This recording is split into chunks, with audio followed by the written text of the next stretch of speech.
Welcome to the Blanco Wellness Podcast. Thank you for being here. Take a breath, settle in, and let's talk today about something most people carry quietly and rarely say out loud. There are people who pass through our lives and leave almost no trace. You spent time with them, perhaps a good deal of it, and then life moved on and they moved with it. And now, years later, you would struggle to recall much beyond their name.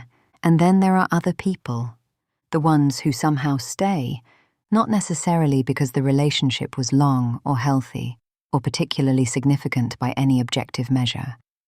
But something about them remains, a feeling, a question, a version of a story that the mind keeps returning to, long after the last chapter should have closed. Months later, sometimes years later, occasionally in the quietest and least expected moments. They are simply still there. Have you ever wondered why? The easy answer is love. And sometimes that is the right one. But often, something more specific is happening beneath the surface. Because what we struggle to release is not always the person themselves. Frequently, it is what the person represented. A possibility that felt within reach and then wasn't, a future that was imagined in enough detail that its disappearance left something like a shape in the air, a version of ourselves that only existed inside that particular story, and has nowhere to live now that the story has ended. Think about becoming deeply absorbed in a book, one of those rare ones where the characters feel genuinely real and the world of it pulls you in completely. Now imagine that someone removes the final chapters before you reach them. The story ends mid-sentence, with the central questions unresolved and the characters suspended in uncertainty. Something in you would keep returning to it, not because you needed more pages exactly, but because the mind has a strong and consistent preference for completion. It dislikes open loops. It will return to an unfinished story again and again, searching for the ending that would allow it to finally file the experience away and rest. Many relationships end this way, not with the kind of conclusion that allows for genuine processing, but with uncertainty and unanswered questions and the particular discomfort of a story that stopped without finishing. The mind, encountering this, does what it always does with incomplete things. It keeps working on it. It replays conversations looking for what was missed. It revisits memories from new angles, hoping that a different viewing will finally yield the understanding that would bring peace. Months pass, and sometimes years, and the searching continues, not because the person was so extraordinary, but because the mind has convinced itself that understanding what happened is the price of being allowed to move on. The Buddhist teaching on this is precise in a way worth sitting with. It describes how attachment tends to grow strongest around exactly those things that remain unresolved, how the mind, faced with an open question, becomes almost compulsively devoted to answering it, as though peace genuinely does wait on the other side of sufficient analysis. The problem is that the analysis rarely produces the peace it promises.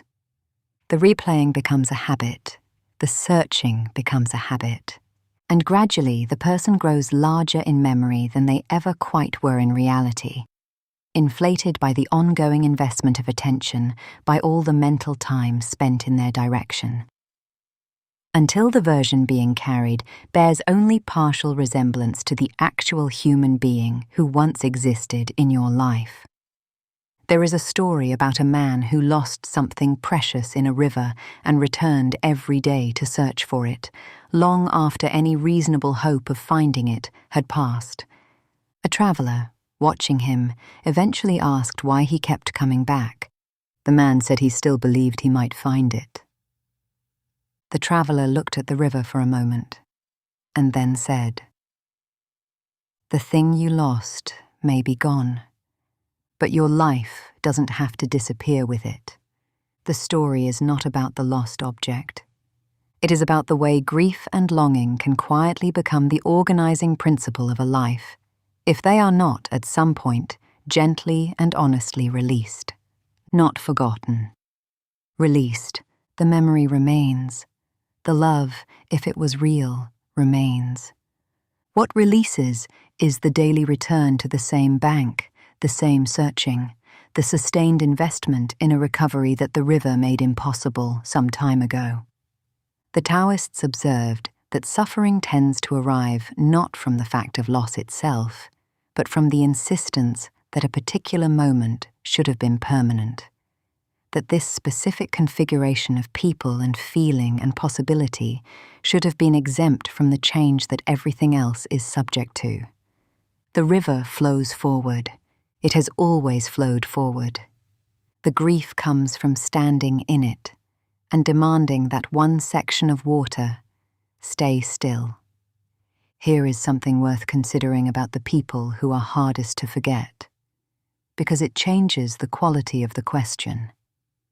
They often teach us the most important things, not because they stayed, but precisely because they did not. They surface questions about what we value, what we will and will not accept, what we are capable of feeling, where we placed our sense of worth in ways we had not previously examined. The years spent asking why can't I forget them might be reoriented toward a different inquiry. What did this chapter teach me that I could not have learned any other way? The answer is often something real, something that genuinely belongs to you now in a way it did not before the relationship existed. There is one more dimension worth naming. Sometimes the person who stays in the mind is not only a person, but a whole period, a chapter of your own life that you miss, a season in which you were a particular version of yourself that no longer exists in quite the same form, the city you were in, the hope you carried, the particular quality of that specific time. When you think about them, you are sometimes thinking about all of that simultaneously. And the longing is not only for the person, but for the fullness of a moment that can never be exactly recreated. This is one of the more honest forms of grief there is. The recognition that life moves in one direction, that certain configurations of circumstance and feeling are genuinely unrepeatable, and that some of what we mourn is not a person, but the impermanence of everything, including the versions of ourselves we loved. The Buddhist teaching on impermanence is not designed to make this easier, it is designed to make it true. Everything changes, which means that the pain you are carrying right now is also changing, even when it does not feel that way. The person you are today, still returning to the same memory, will not be the same person a year from now. The river is moving, whether you are moving with it or not. As we close today, think gently about someone you have found it difficult to release, and ask, without pressure, without needing a quick answer, what exactly am I still holding? The person, the future I imagined, the questions I never got answered, the version of myself that only existed inside that story. Understanding what you are actually carrying is the beginning of understanding how to set it down. Some people come into our lives to stay. Others come to teach. Both are real. Both leave something behind. And sometimes, the most honest thing you can offer a chapter that has ended is gratitude for what it gave you, and the willingness to let the story continue. Thank you for being here with me today. Until next time, be well.